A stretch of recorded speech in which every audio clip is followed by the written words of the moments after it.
Aku Pramu oi oi. Pramu oi oi. Pramu oi oi. Pramu oi oi.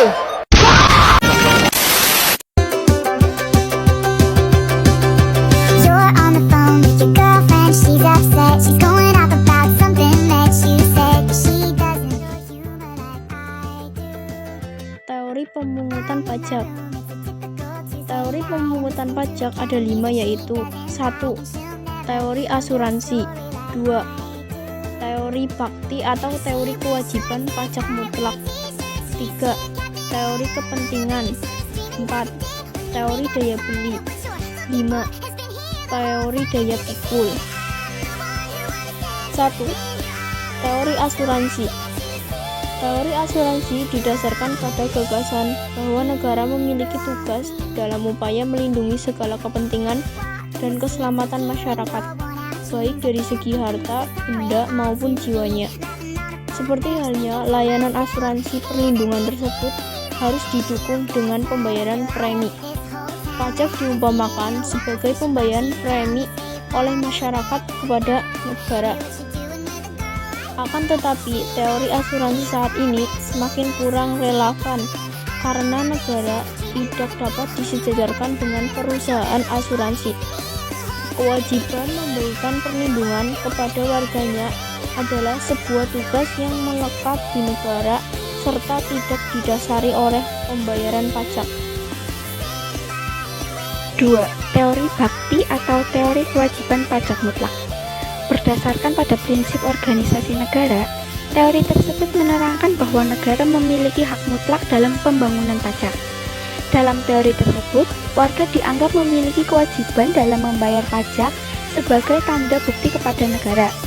Teori ini berdasarkan organ teori dari Otto von Guericke yang menjelaskan bahwa negara adalah suatu kesatuan dan di dalamnya setiap warganya negara saling terhubung. Tanpa organ tersebut, individu tidak dapat hidup. Negara berhak untuk membebani setiap warganya dengan beberapa kewajiban, termasuk membayar pajak karena lembaga tersebut menjamin kehidupan warganya. Jadi, pemungutan pajak oleh negara dapat dibenarkan. Hal ini tersebut sebenarnya telah menjadi dasar pemungutan pajak semenjak era sebelum negara modern terlahir. Akan tetapi, dalam sistem negara modern, setiap kebijakan pemerintahan harus berlandaskan hukum. Teori kepentingan. Teori kepentingan berawal dari ide bahwa beban pajak perlu dibagi secara proporsional bagi seluruh warga negara. Beban pajak setiap warga berbeda-beda, bergantung pada kepentingan masing-masing. Semakin besar kepentingan yang dilindungi oleh negara, maka semakin bertambah tinggi juga beban pajak yang perlu dibayar oleh wajib pajak. Oleh karena itu, negara memiliki hak dalam pemungutan pajak, namun hasilnya harus dikelola untuk kepentingan umum. 4. Teori daya beli. Teori daya beli mengibaratkan pajak seperti pompa yang menyedot daya beli masyarakat. Akan tetapi, hasilnya dikembalikan lagi oleh negara kepada masyarakat untuk kesejahteraan bersama. 5. Teori daya pikul. Teori daya pikul menerangkan mengenai keadilan dalam pemungutan pajak dan terletak pada jasa yang diberikan oleh negara kepada warganya berbentuk perlindungan harta benda dan jiwa. Dengan demikian, sudah semestinya masyarakat yang mendapat perlindungan negara membayar pajak. Teori tersebut mengandung ide bahwa pajak yang ditanggung oleh seseorang wajib pajak harus sesuai dengan daya pikulnya. Daya pikul tersebut dilihat berdasarkan jumlah penghasilan warga yang terlihat dari pengeluarannya. Daya pikul merupakan kekuatan seseorang dalam memikul suatu beban dari sisa pendapatan. Setelah semua pendapatannya dikurangi dengan pengeluaran yang mutlak untuk kebutuhan primer diri sendiri dan keluarganya. Tarif pajak. Ada 6 macam tarif pajak. Yang pertama, tarif progresif atau a progressive tax rate. 2. Tarif degresif atau a degressive tax rate. 3. Tarif proporsional atau a proportional tax rate. 4. Tarif tetap atau regresif atau a fixed tax rate. 5. Tarif pajak ad valorem. 6. Tarif pajak spesifik. Pengertian tarif pajak. Tarif pajak adalah jumlah pajak yang harus dibayarkan oleh subjek pajak atau terhadap objek yang menjadi tanggungannya. Subjek pajak atau wajib pajak merupakan istilah yang digunakan menyebutkan pihak, individu atau badan yang memiliki hak dan kewajiban perpajakan sesuai dengan undang-undang semenjak itu. Objek pajak merupakan segala sesuatu yang dikenakan pajak. Beberapa contoh wajib pajak adalah penghasilan yang melebihi jumlah tertentu, tanah, bangunan laba perusahaan, dan harta kekayaan. Tarif-tarif pajak dinyatakan dalam bentuk persentase. Semakin tinggi nilai objek, semakin tinggi tarif pajak yang harus dibayarkan. Tarif pajak merupakan salah satu unsur yang menentukan rasa keadilan dalam pemungutan pajak. Nilai uang yaitu standar yang digunakan dalam menghitung pengenaan tarif pajak. 1. Tarif progresif atau a-progressive tax rate. Tarif pajak progresif adalah tarif yang digunakan dalam pemungutan pajak. Tarif tersebut dihitung persentase yang akan naik sebanding dengan pedoman pengenaan pajak. Di Indonesia, tarif pajak progresif diterapkan pada pajak penghasilan atau PPh. Wajib pajak dari orang pribadi yang dijelaskan sebagai berikut. 1. Lapisan penghasilan kena pajak atau PKP sampai dengan 50 juta, tarif pajaknya 5%. 2. Lapisan PKP lebih dari 50 sampai 250 juta, tarif pajaknya 15%. 3. Lapisan PKP lebih dari 250 sampai 500 juta, tarif pajaknya 25%. 4. Lapisan PKP di atas 500 juta, tarif pajaknya 30%. 2. Tarif degresif atau a-degresif tax rate. Tarif degresif merupakan kebalikan dari tarif progresif. Artinya, tarif pajak tersebut adalah tarif pajak dengan persentase lebih kecil dari jumlah yang dijadikan sebagai pedoman pengenaan pajak tinggi atau persentase.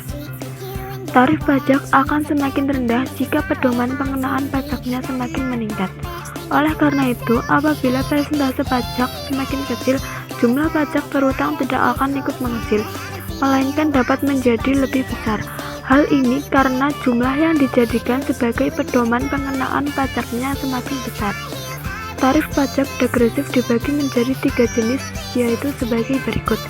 1. Tarif degresif, yaitu jenis tarif degresif dengan penurunan persentase tarifnya semakin kecil. 2. Tarif degresif tetap, yakni jenis tarif degresif dengan penurunan persentasenya tetap. 3. Tarif degresif progresif adalah jenis tarif degresif penurunan presentasinya tarif yang semakin besar. 3.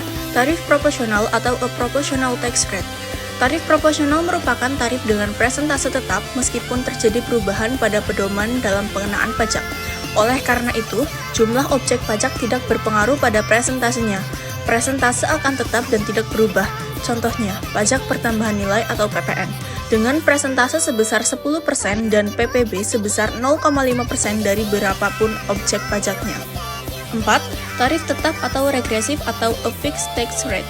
Tarif tetap atau tarif pajak regresif adalah tarif pajak dengan nominal tetap tanpa memperhatikan jumlah yang dijadikan sebagai pedoman dalam pengenaan pajaknya. Selain itu, tarif pajak tetap dapat diartikan dengan tarif pajak yang akan selalu tetap sesuai dengan peraturan yang berlaku. Contohnya, bea materai dengan nominal sebesar 10.000. 5.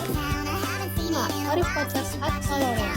Tarif pajak ad valorem merupakan tarif yang memiliki persentase khusus yang digunakan pada harga suatu barang. Berikut contoh kasus tarif pajak ad valorem. PT ABC melakukan impor barang sebanyak 100 unit dengan seharga 20 juta per unit.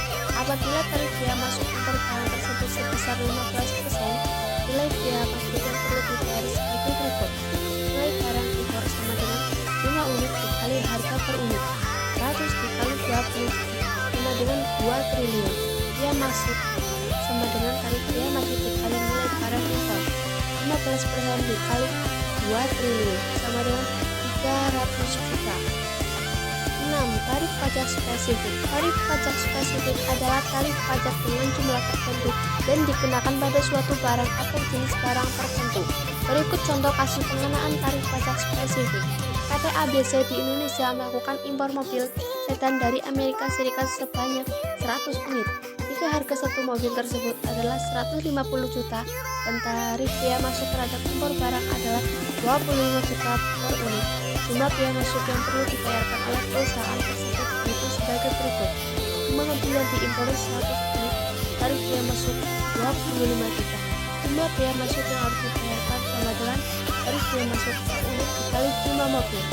25 juta dikali 1 sama dengan 2.500.000. Jogadora de fogo liberado.